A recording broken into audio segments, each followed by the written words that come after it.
You look like you should be on like a wildlife Jack podcast. Hanna. That's We're that's what we're we're in doing. Missouri pursuing the elusive Bitcoin mining guys. Mike, I, yes, that we got a new show. A new show. That's what we need to do. I like it. Dan, the yes, sir. man, finally on the show, man. We've needed to have you on here for a long time, so He I'm guilt tripped us into excited. having us on, and we finally had to invite him. Check is in the mail, by the uh, way. oh man, no, Dan. Shoot, the first time I met you was, man, I think 2020 or 2021 at a meetup. I think it was I, 2020 actually. I don't know. How I long think it has it was been? 21. I started my self-education process rapidly in like August 21. It may have been that the one that in Houston that made the CNBC, the secret Bitcoin Yeah, meetup. the It may have been that secret one. Bitcoin meetup. Yeah, forgot about that one. I think that was that, my first.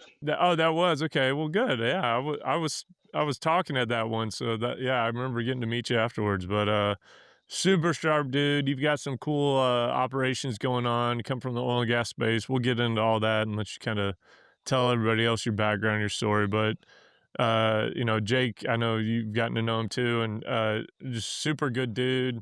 Very, very smart. Very cool background. And I think I like your kind of aggressive approach to diversifying your revenue stream from gas, man.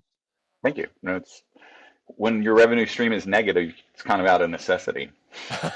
Yeah, yeah. Well, you'll have to tell us about it. But yeah, go. What's the story? Tell us about and you're gonna have to say the name. I always screw it up, but Yeah. amalgamated, Amalgamated sludge. So, amalgamated sludge, right? yeah, the origin of the name was I used to do sell side research back in the day. I'm very old, by the way. Um, and there was Hey, a that's relative, dude. I'm sure, getting up yeah, there sure. too. I feel Just much as old younger. too. I feel younger in this space. My white But there, beard really sticks out outside. You know, it's the white is popping right now. it's camo for the for the Yeah, for the bush. right, that's Nature's right. way of protecting the old guys. Yeah, nature's camo. Man, I've never heard that. Dan is so smart. Um, but there was a fund back in the day, some guys in New York that were buying up distressed oil and gas credits, and the name of the fund was Amalgamated Sludge. So someone had pointed it out to me, and I was like, God, that's a good name. I got to come up with a reason to use it at some point. So that was the origin of it. It's kind of theoretically, I'm out accumulating disadvantaged, unloved assets. So sludge kind of works. I like it. I like it, man. Creative. So walk us through like a high level before you found the problem, which led you to everything you've done at least the last few years, specifically as like an oil and gas operator. Just kind of give everybody some context as to a little bit of insight into your operation. Okay, I did. My last real job was running the remnants of a bankrupt oil and gas company called Pardis Oil and Gas, which was the renamed Energy and Exploration Partners. And I was at that company to help it get public. Um, the 14 crash happened and went through a bankruptcy. A bankruptcy is like an MBA on steroids if you've never been through one. Don't recommend it, but you learn a lot really fast. Um, Sold that company in the teeth of COVID for the new owners. It was like that negative WTI print was early May. We closed in April, the first week in April. Um, so after that, I was looking for something to do. Everyone was trying to do Bitcoin mining. The oil field was helping some guys kind of figure that out. It occurred to me pretty quickly that the oil field's the hard part, the mining's the easy part. To the extent anything's ever easy, it's all Right. relative. Um, and then these assets came on the market in New Mexico. I, because I've been around a long time, actually knew the founder of the company that owned the assets. He had left. It was public microcap, taken private, flipped to Koreans, and he was gone by that point. But I had known him and somewhat about the assets. I was probably the only bidder. Don't really know. It's auction process, but probably. And closed on those in November 21. leading up to that, I was rapidly trying to digest as much as I could about Bitcoin mining. So meetups, meeting everybody. We closed November 21 and fired up the first mining bit in the following March. Paid 80 something bucks a terahash for my first batch of miners. Man, That yeah. was, it was back then. Yeah, yeah. You are not the only person that bought ASICs at the high point. Don't worry. Oh yeah. It's a rite of passage, man. It happens. And so, invested way too much. Well, not, things always kind of work out. It kept me from really making huge mistakes, just chasing Bitcoin price down, but Mhm. continued to expand that up to about, if everything's running, about 1.3 megawatts of self-mining capacity there. I still have a lot of excess gas to sell into the market. Market was negative most of last year, just getting back into positive territory this year. So that's kind of the mining side. Right. Which is part of why there's so many people that are always looking for opportunities to, turn stranded or underpriced gas into Bitcoin. The Waha area and everything coming from New Mexico has basically been stuck in that kind of pit for a long time. So Mm-hmm.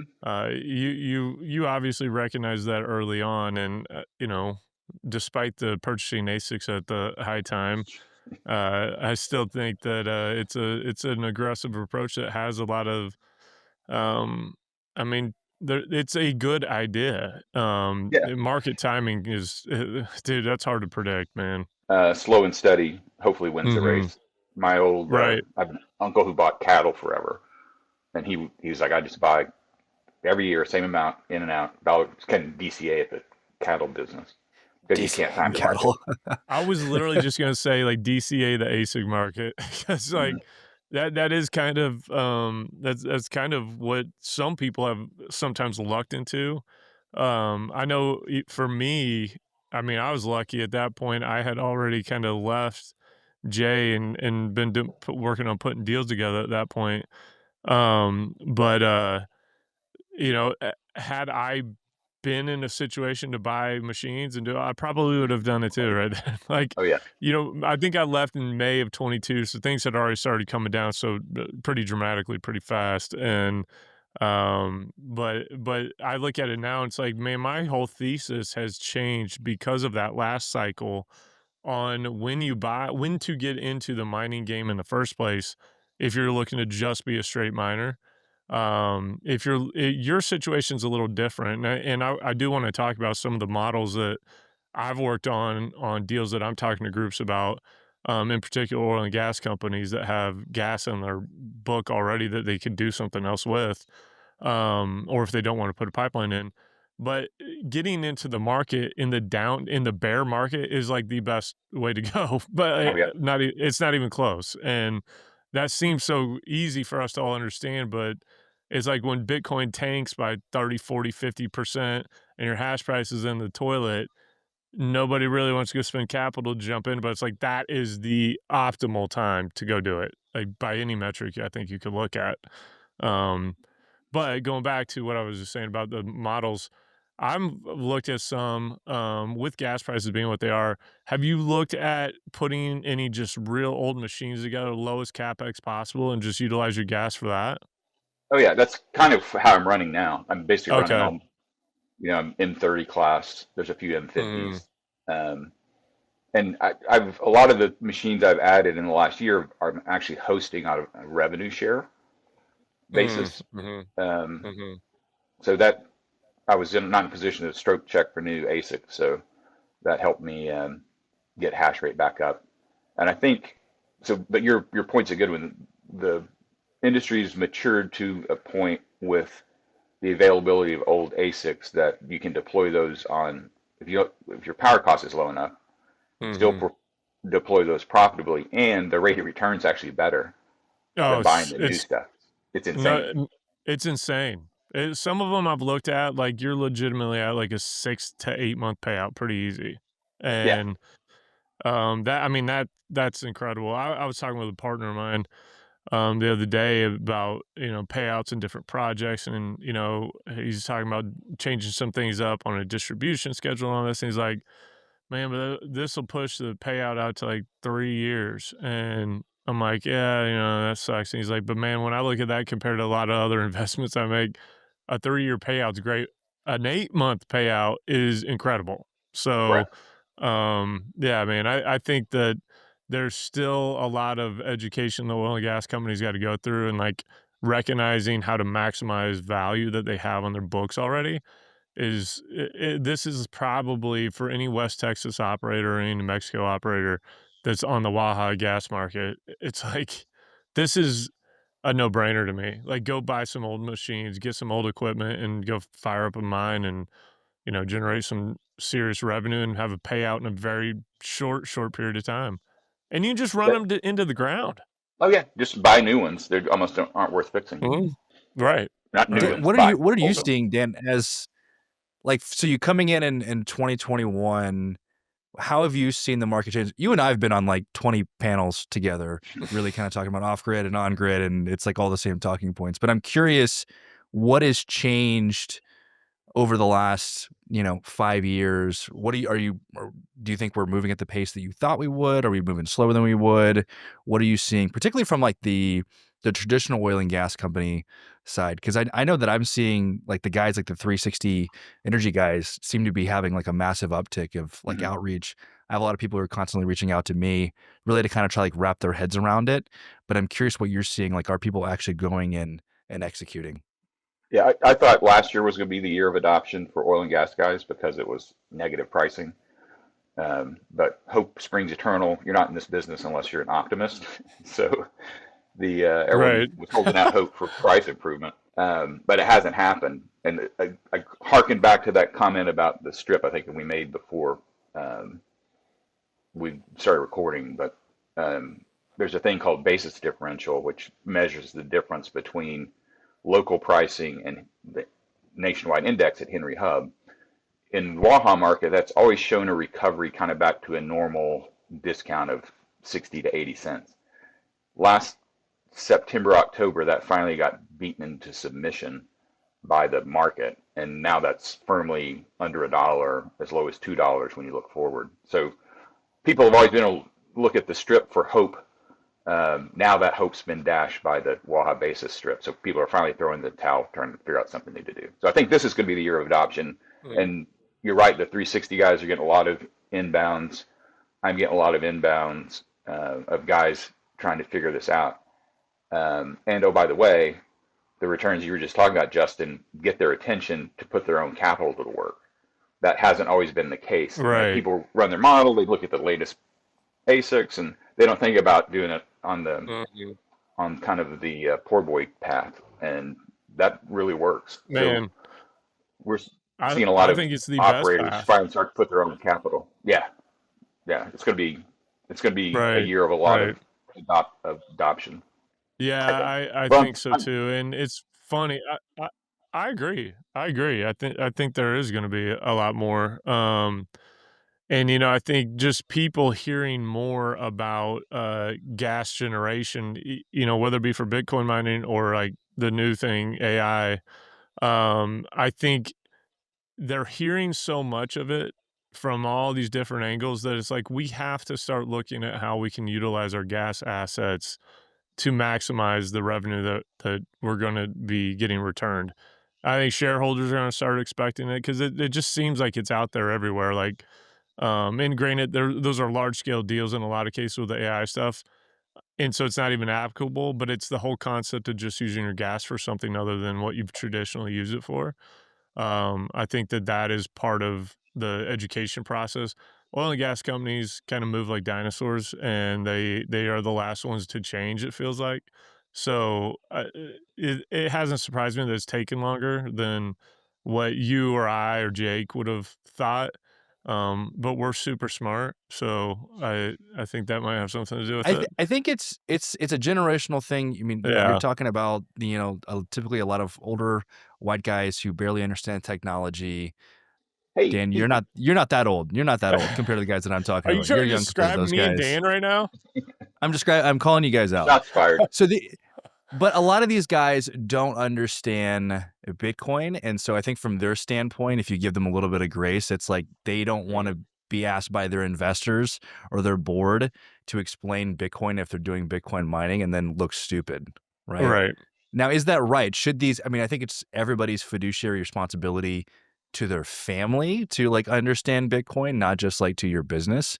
So, I mean, yeah, they should definitely like correct themselves. But at the same time, like, I get it. Like, having worked with these guys, you know, haven't been in the industry as long as both of you, but I think you know what I'm talking about. It's like, it's a cultural, just resistance to change. And there's not really an incentive to change all the time, unless exactly what you're talking about, Dan, where it's like, we just can't monetize our product and we have to find something else. And the incentive is a big one. I've gone into like PE-backed companies, midstream and upstream, to pitch, ideas, and they should be looking for stuff. Their comp plan, everything has nothing to do with this. They've got a very well-defined set of metrics to hit, and this is just a distraction, a potential downside. So until you get the incentives right, and that really, at least at this stage, involves direct ownership. I'll tell you a couple of funny anecdote. Last year's NAPE, I get a call from a guy. He's in his 70s, independent producer in the Panhandle. He'd seen one of my podcasts when he asked me questions. He'd looked up my number by calling the OCD and New Mexico state regulators just to get my number. So he's old school. He runs through his plans, like, yep, you got it. You checked all the boxes. It's not that hard for oil and gas guys to get their mind around it when they get into it. So he's bought some gear from Barber, got running, just on his own because gas prices sucked and he hates DCP, which everyone hates DCP. The funny thing is he came out to my site last summer. The guys from Ocean Mining were coming out just to see an off-grid site. So he spent the day with them and me, talking Bitcoin, looking at operations. It was hot as shit too. It was like August 115, I think. Oh gosh. The Ocean guys were just melting. It was really fun. Yeah, I was just saying those dudes clearly hadn't been out there in August before, huh? No, they don't get a lot of sun to start with, but Right. at the end of the day, this guy, we're kind of wrapping stuff up, and he goes, "I'm never really going to want to sell this Bitcoin, am I?" I was like, "Nope, really not." So it's like they're getting it, but he's the owner, right? And another independent producer south of me in New Mexico reached out, went to see the operation, talk about implementation. Another one that's you're talking to the owner of the company. So it's when the owners are making those decisions now, but at the small scale, that's going to get into bigger companies when the ownership controlling interests start to pay attention and make those decisions. Yeah, I think that's right, and it's going to be a different pace for everyone, but similar to like just the world turning to Bitcoin adoption. There's some that are faster than others, and the ones that do it sooner are probably going to be in the best position later on. So you get Bitcoin at the price you deserve it. Mm-hmm. When the power thing is an interesting point. Whenever I did a presentation for a group in Dallas back in July last year, and my opening slide was, this is a producing forum called Atom.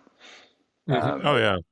Yeah, there's ones in Houston and Midland. They're around. But my opening slide was, you're in the power business, you just don't know it yet. Right. And that's what Bitcoin mining and AI eventually allow you to capture more of the value chain because you're not having to rely on all the people downstream of you as a producer. So Bitcoin's unique in that because you can do it everywhere. I think you'll see migration of some of the AI functions off grid.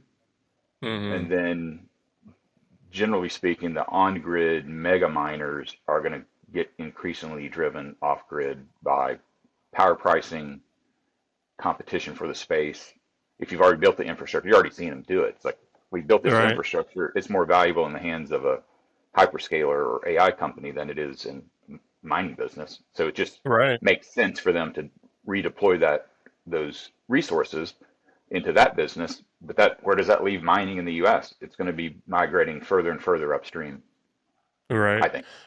I no, I do too. I think I think it was Galaxy just sold that site in Texas to was it CoreWeave or something? I think it was CoreWeave. CoreWeave. Yeah, I and don't think I they sold it. actually They're just renting it to them, I believe. oh, are they just renting it to them? Okay. Yeah. Well, either way, I think that there's going to be more and more of those happening. Just because the hyperscalers are, they're all coming to Texas and looking for power and or actually everywhere, but then they're realizing that there's just not a ton of on-grid opportunities that where you can get, 2, 3, 400 megawatts of power.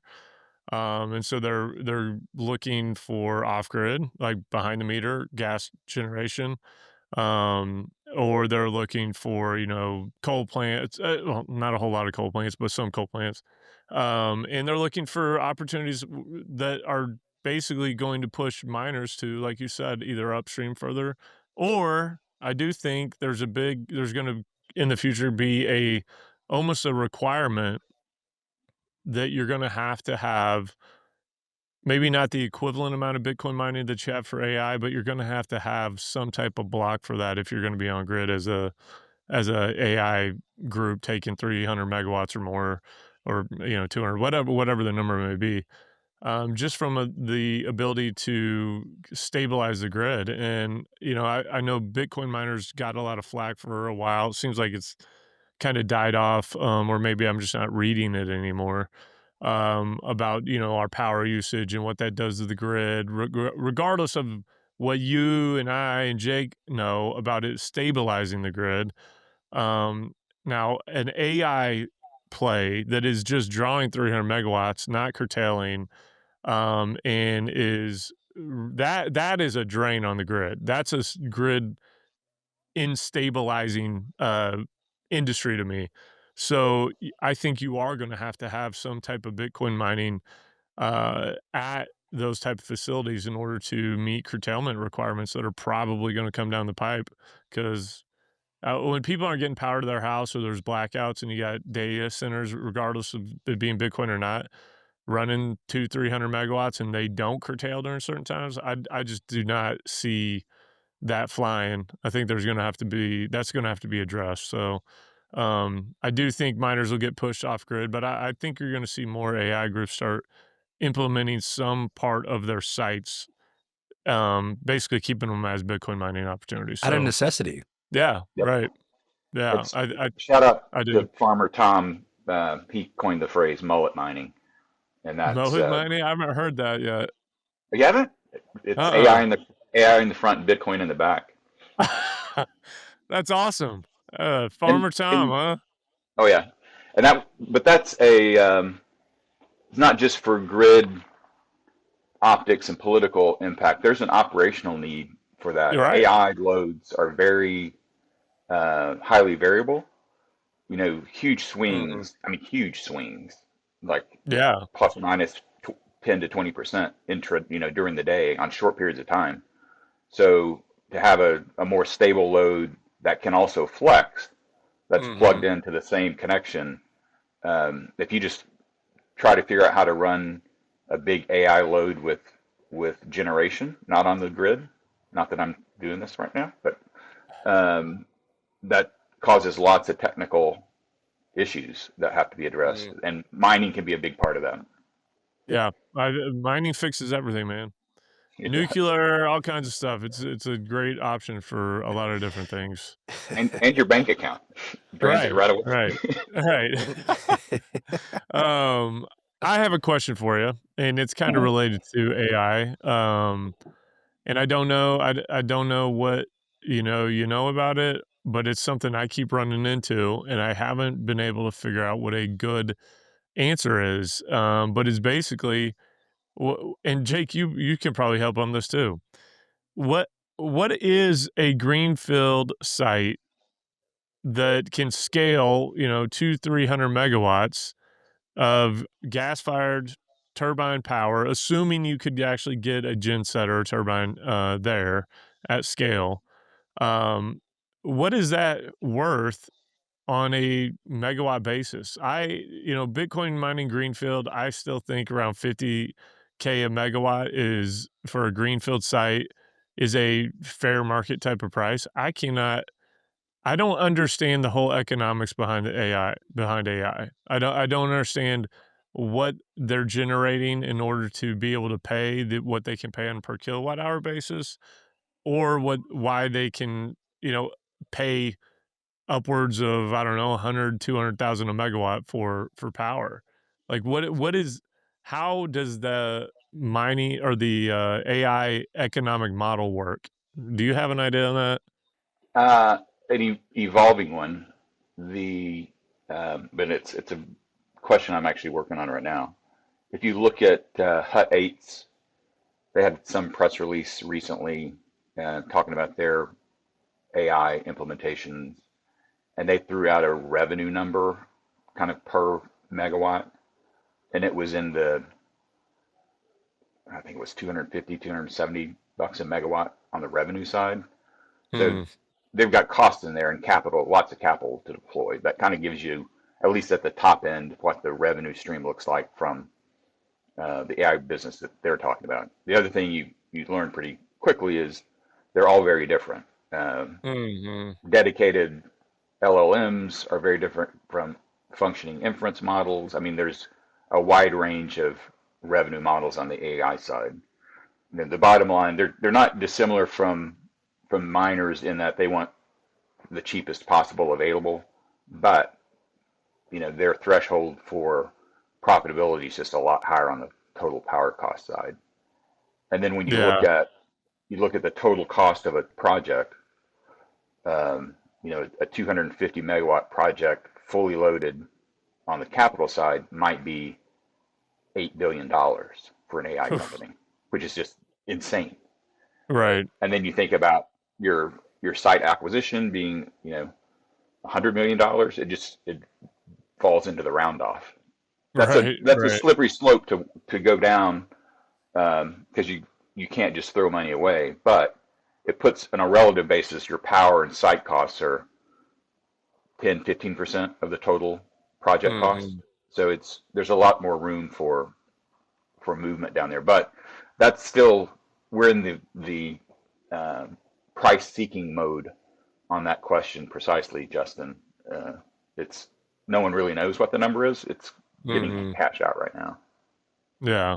Yeah, that's what I'm finding too. It's all over the place, all over the place, and which actually makes it complicated as a seller sometimes when people like, if you're working with the groups and they're like, "Hey, well, I heard it's worth this. I heard it's worth that," and then you got the geologist that falls in love with his own deal, never gets something sold. So that Yeah. does happen. The other issue in that, would you pull up, there's not really a greenfield site where you can do that, but there are Right. brownfield sites Mm, um, that have access to gas and space and grid connections for down the road.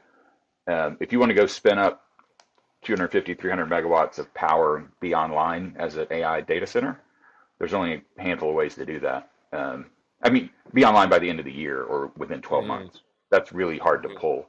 If you look at the Oracle Stargate project outside of Abilene, that Crusoe's, I guess they've punted us. They've abandoned their Bitcoin mining roots and mm. have sold out completely. Um, but that site, in spite of a robust grid connect, I presume, I haven't. They're permitting 300 megawatts of on-site gas generation. That's not backup. Um, Mm. so to get online as fast as they want to get online, they're using gas-fired power. That's kind of the only way to do it. Right. I agree. And nothing else is as readily available or move as fast, except for turbines. Those are very, very difficult to find right now. But yeah, sorry. Jake, I know Unless you your name is keep wanting to Justin jump in Ballard. there and I keep yeah, maybe. But yeah, I'm stealing. I know this is right up Jake's alley, so I'm sorry I keep stealing Dan's time No, I here, think man. I agree with Dan on his answer. I think it's still very much unknown, and considering we're still in the trying to get this deal locked up, I mean, I know exactly what goes into it from an evaluation standpoint, and so but what would it transact at, and would an AI hyperscaler actually come in and buy our site, or would it look like something like what a lot of Crusoe structures are, to where we would stay as an operator of this just because they Mhm. don't have the energy expertise necessarily? Is it likely? But I think that with the model that we've pursued, it's like that's one of the suitors. I think traditional energy companies, traditional oil and gas companies that maybe have some experience in this, that could also be attractive too. But it's too early to tell because there hasn't been any transactions, particularly on the predominantly off-grid side. You've seen a lot on the on-grid side, but just nothing really at scale on the off-grid side. Right, why do you think that is? Because there's a bunch of people working on it, including I'm working on some too, but, Well, I mean, are because I we you think really? half the people that are doing it are on this call right now. Right, right. But Yeah, no and it, kidding. it's still relatively new. I mean, actually, the one analog that's there, and it's not done in the oil patch, it's done in the outskirts of Memphis. And there's some bad press on that this morning. The The XAI. XAI, yeah. I didn't So see it. look at for a Politico story, or I'll send it to you after the. Not that Politico is the greatest arbiter of truth on the planet, but I they guess are. the summary there is that they have like 30. So XAI, Elon Musk, AI company that now owns X, has 30 gas power turbines that are all temporary power, right? Mm, And he had no permits, no nothing. And technically for temporary power, you don't have to. And so now I guess all the citizens are kind of up in arms and about it. And so I guess they've gotten permits for 10 of the 30, and they're working towards like the other 20. But I think it goes to show, for one, he's the richest man in the world. So I think like rules don't apply to him. He's also like Trump's BFF. So that probably also furthers the case. that helps, But right? I think what it shows is the need, because like, so Mark and I have been like kind of following that project since the beginning as kind of an analog to what we've been doing and helping us navigate some of the environmental stuff. And we were just like blown away that he's been able to kind of like pull this off. But I think it shows the need that regardless if there's any fines or any issues or even bad press, they will go to whatever links they need to energize as quickly as possible. Mhm. They marked XAI $80 billion in the merger with X. So Wow. assume my 250 $8 billion number was right, and they're really Yeah. maybe twice that now. That's $16 billion getting marked at 80.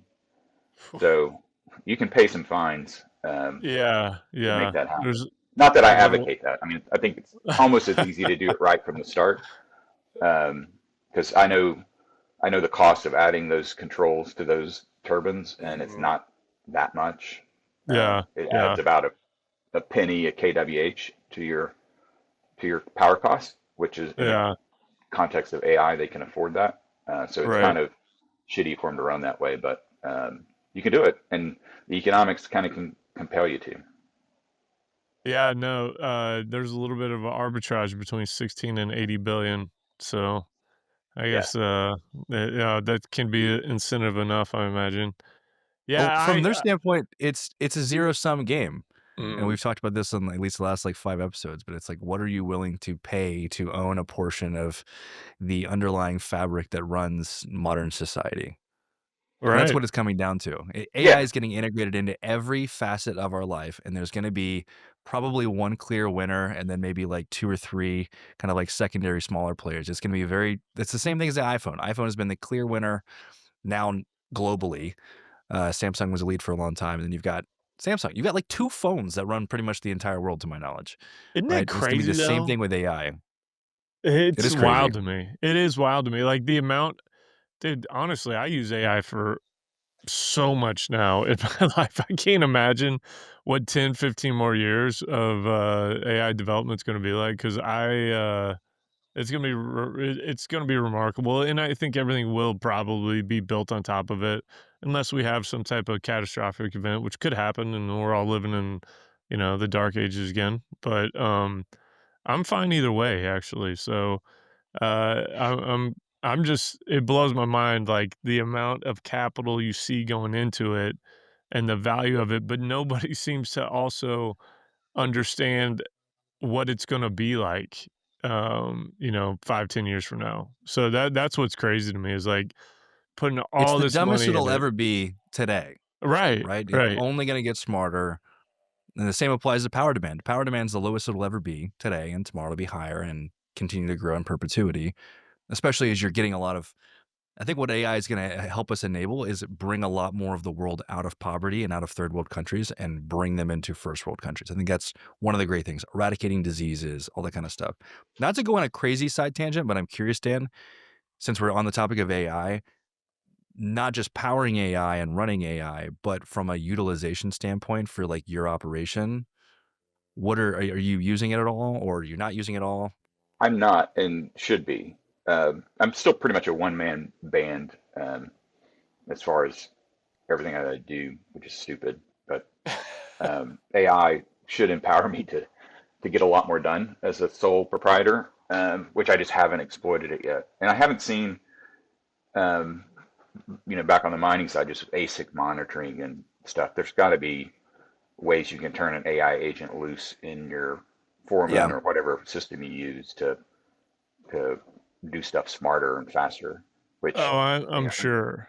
Yeah. that's so I th I'll let smarter guys come along and show me how to do that. But I think that's there Well, is I'll open is source what we're planning on doing. We're planning on we're at least the kind of two main use cases that I've identified for kind of building an army of AI agents is for one, having a complete AI agent regulatory department to handle all of mhm. your filings, because that's essentially just a data management, data re-entry kind of position. And then not replacing a landman, we'll have a landman on the team as kind of a liaison to all the owners. But in terms of like answering like, hey, why is my check not as big as last month? Or, hey, I need to update my mailing information or my banking information or my phone number or whatever. Instead of having people that are answering phone calls all day, you have AI agents that do that, right? Mhm. And the people would not be any wiser that it's AI versus a person. And so, yeah, well, we want to do that internally, and then I'll open source it and show you how to do it and make your life easier too. Oh, yeah, no, there's going to be tremendous efficiency gains coming from all that kind of stuff. And um, I disagree with you a little bit on growth in perpetuity. There's got to be some eventual limit where this thing starts to taper off. Who knows, Yeah, or plateau off. eventually. Yeah, The who knows question is what like, that what is. is, yeah, what's that Yeah, time horizon? yeah, and that's the one thing back to kind of the valuation question. Faster is more valuable. Um, Yes. and partly because of that lack of visibility. If you want to put 250 megawatts on the grid and you're just starting flat-footed, that's a 3 to 5 year process in right. Texas, at Yeah. least. Probably the same everywhere, Mhm. and Speed to better here, energizing commands a premium. 100%. Right. So that's where you'll see, at least in the short term, that valuation is going to be skewed on the upside just because you shorten the runway. In doing so, you reduce that dependence on the unknowns in the future that we just alluded to. So Mhm. um, I mean, that's kind of my focus on those things I'm working on. It's like doing this fast. Right. Yeah, because I mean, we've seen the Bitcoin market, you know, you're talking about when you bought ASICs that first time. It's like things change really fast. I'm not suggesting AI is going to have the kind of volatility that the Bitcoin miners deal with. But you know, there's going to probably be some type of bust in this, just like when you have people flocking into things and flowing money like crazy into it, there usually always is. So I'm sure we will. Basically, what you're telling me is I need to take advantage of it now and get any deals I'm working on done. Correct. The spec, I've had people, kind of ask me about doing these, data center kind of projects, and it's like Mhm. the last thing you want to do is go do them on spec. I think there's some Yeah. people doing that. Um, if your investment's low enough, you can kind of roll the dice, but um, it's hard to. There's so many. Pretty soon, probably by the end of this year, there'll be a catalog of locations, if there's not already, Hmm. of where do you want to look. You hand that over to the data center guy, and he gets to just go shopping for a site based on location and speed to Yeah. market, and all that kind of stuff. So it's going to get very crowded in the next 18 months on Hmm. potential sites. But even amongst that crowd, the speed to energizing is going to be a Key. premium and still hard to pull off. Right. Right. Well, Is there so anything that like no one's talking about? Is there something no one's talking about? Yeah, that you're seeing. Uh, Not really. I mean, it's funny how that I hate to admit that I'm working on data center stuff. It's like, oh yes, everybody is. Tell me something I don't know. But I don't. No, I don't. There's not any hidden things at the moment. I mean, it's that whole everything we've kind of talked around on how to do this quickly is, really look at Musk's model, and that's really kind of the only way to do it. And Mhm. you need gas, you need space, you need turbines, and then you can go do that, and preferably without economically disadvantaged neighborhood full of asthma victims right next door, which is the yeah. problem in Memphis. Yeah, we don't have the money he has to deal with the negative Yeah, publicity. Yeah, yeah. I Read that hear you. Politico story. I will. I'll have to. They're sharpening their pitchforks, so that's Oh yeah, going to it'd get be messy. kind of funny to watch the AI crowd deal with the sharpened pitchforks, and they'll forget about Bitcoin by then. It's we're old news. We're the party in the back, as Tom would Well, say. yeah, and we're beneficial. I mean, Texas has gotten there. Um, Europe's gotten there on the benefits of Bitcoin on the grid. I mean, there's Hmm. numerous stories of them running them out of town. Their prices go up 30%. Hmm. Um, so it's kind of we've gone through the trial by fire, and we're the good guys now, and it's going to be Right. AI that's bad. How And weird is going back that to gonna like feel? off grid valuations, I think another layer of this that we're kind of touching on is also I think that off grid can command a premium once again on the power price, not only for speed, but obviously for insulation from the scrutiny that you're seeing here as well.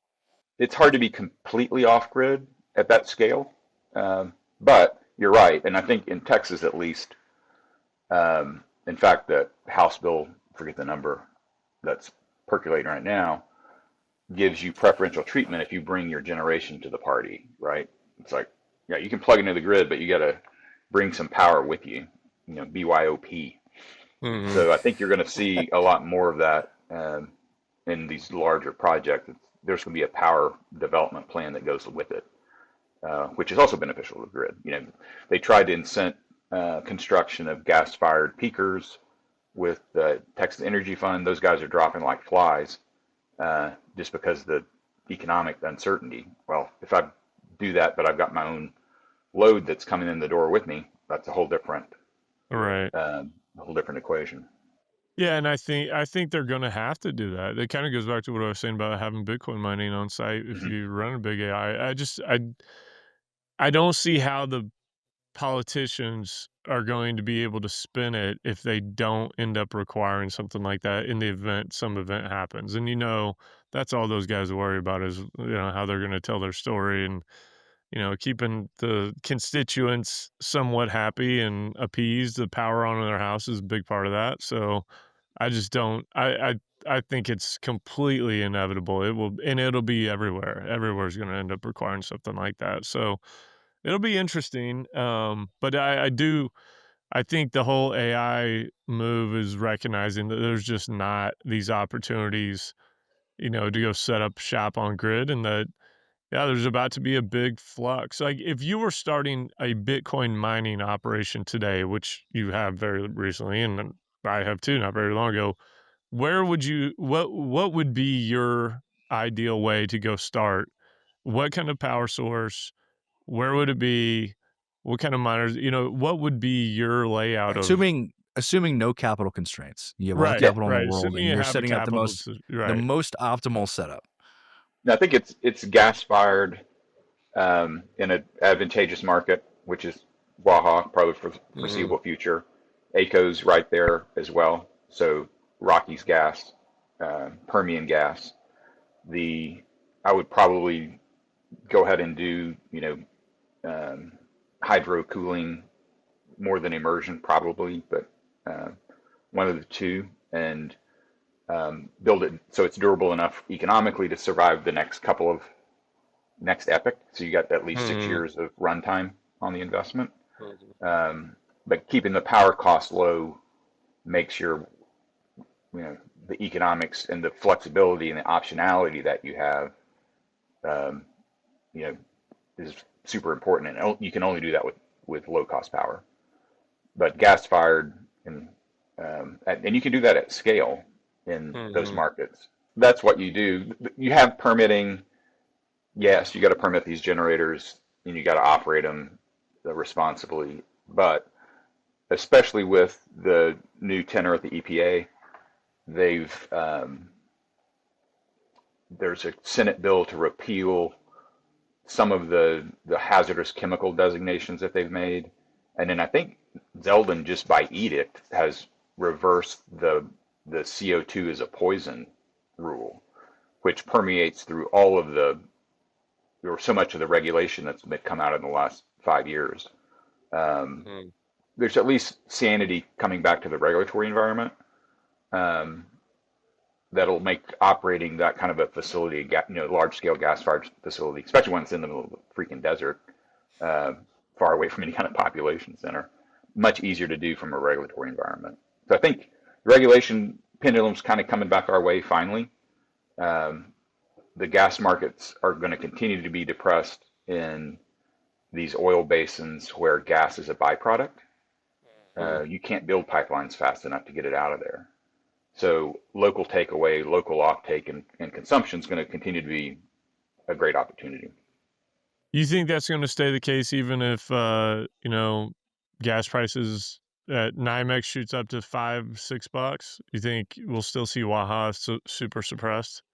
It'll always be at a discount, right? Yeah, It may go when it's hubs 3, Waha may go to 250, but it's going to be that kind of a so Waha right. gets, you know, marginally tolerable, but Hmm.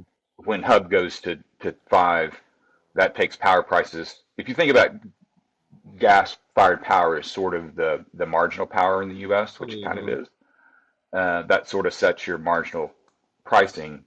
So if I can always be a discount to hub, I'm always going to be cheaper than, at least on a relative basis, than everybody else. That's true. That's true. Yep. Um, well, Dan, I think you know, you're one of the smartest dudes I know in You need to meet mining. more And people.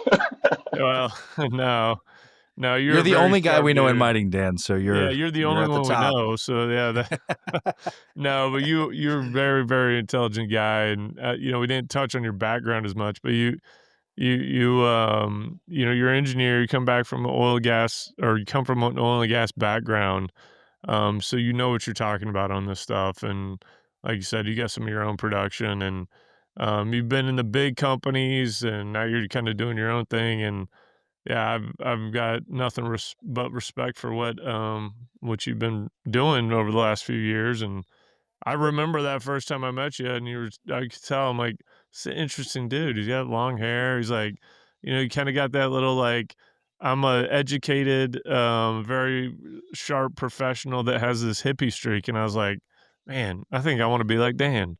And so That's I've tried awesome. to. Yeah, Yeah, And now I've now tried to look grow how my long hair. Justin's hair is. I, I can't get there like Dan though, man. Can't do it. Cuddy's the guy you can't keep up with. I can't He had, keep up with him, but he's younger too. It ain't fair. You know, I'm not trying to keep up with the young guys. I got to try to that's compete with the older guys. They got a better chance. I had to cut my hair because of Cuddy. It's just no way. Yeah, Couldn't no, he puts couldn't us all to couldn't hang. shame, man. He's No, like a he walk-in L'Oreal commercial. Yeah. Every time I see him, he's in slow-mo. His hair's just just going in the just wind. floating. Yeah, Yeah. he's got a good presence, you know. Oh yeah. So freaking Brad Cuddy, man. I need to call him. I haven't talked to him in a while, but we're on that little the group text that Jake started. That's been an entertaining little thing. I guess did Cuddy start that one? I can't remember. The, Cuddy started the it, or one you that did. turned into Texas Mining Fight Club. Right, right. Yeah. Where Yeah. Marshall's wanting Yeah. to beat everybody up, but yeah. That was Cuddy. Yeah, no, it's great though. I've enjoyed sitting back on the sidelines watching that a little bit. So it's been fun. But it's a cool. I love like the whole Texas kind of mining crowd. small group, but we've all been in it for a long time now, and time flies because it doesn't feel that long. But man, just a bunch of good dudes in it, and I really enjoy. I don't know. I really enjoy just getting to be a part of the community, and No, me it's too. I'm always thankful for like how my life has turned out, even though it's not over. It's like I'm really happy.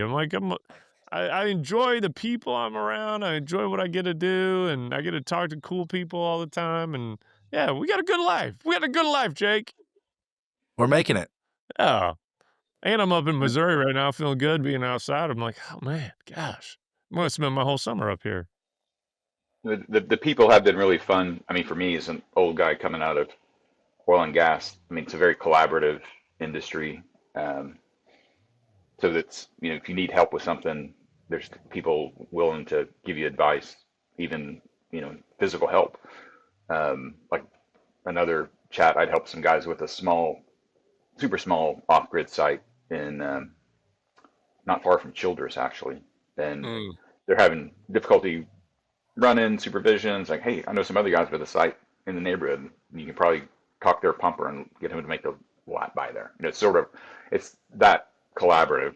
right.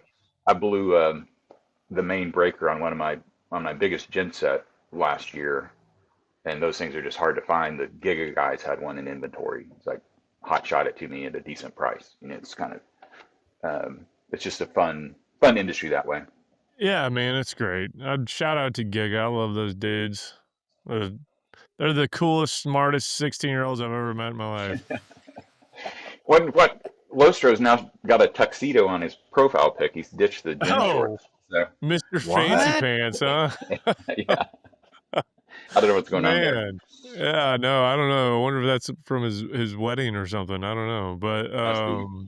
yeah, so well look, man, I always enjoy talking to you and we need to catch up more and let me know next time you're in Houston and after the summer anyway. I'm planning on spending any time there if I can. But yeah, we definitely need to catch up, man. I know you're in Dallas sometime, so give me a shout. Are you actively drilling anything right now or in the No, market for buying more stuff? You just managing I what you got? I've got two projects that are kind of clones of what I've done that are off market in Texas that I could go. That's going to be raising capital for the most part, and uh, Mhm. a lot of extra work. So I haven't pursued them, but they're Yeah, doable. yeah. I mean, I really pivoted to the data center stupidity and some other kind of We all niche do it. projects. I don't know. But that's been taking a lot of my time in the last 3 months. Which, if it works, it's going to be worth it. But um, Right. it's herding cats.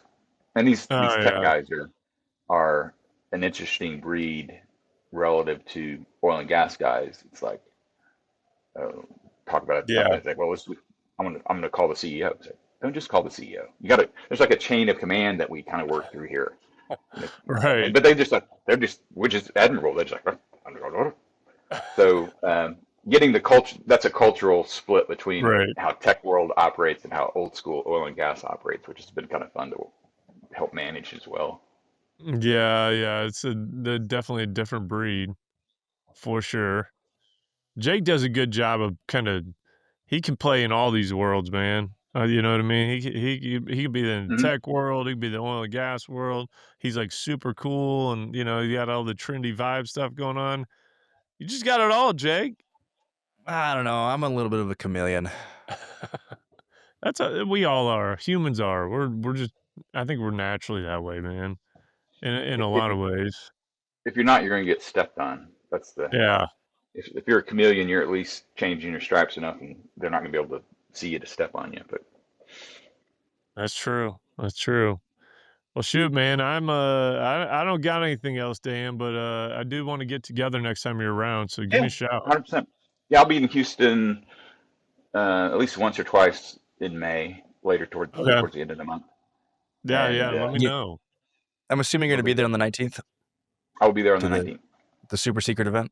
Correct. Oh, yes. Okay. Yeah. All right. You said Justin, are that you not going to as be there? Dustin. Shit. Yeah. Wait, I didn't make that one. Is that a different one? I'll text you. All right. There was one around that time. I think you were on the text. Maybe. Yeah. Oh, yeah, I I don't was on the know. text. Yeah, you're on the text as well. All right. Yeah. Yeah, it's the same one. Ye We're all talking about the same one. This is Okay. Illuminati stuff, guys. Don't worry All about right. Yeah. Sorry. No. Yeah. All right. Cool. Well, yeah, Dan, thank you for coming on. Appreciate it. And let's stay in Thanks touch, for having man. me. It's been fun. Always fun talking to you guys. Absolutely.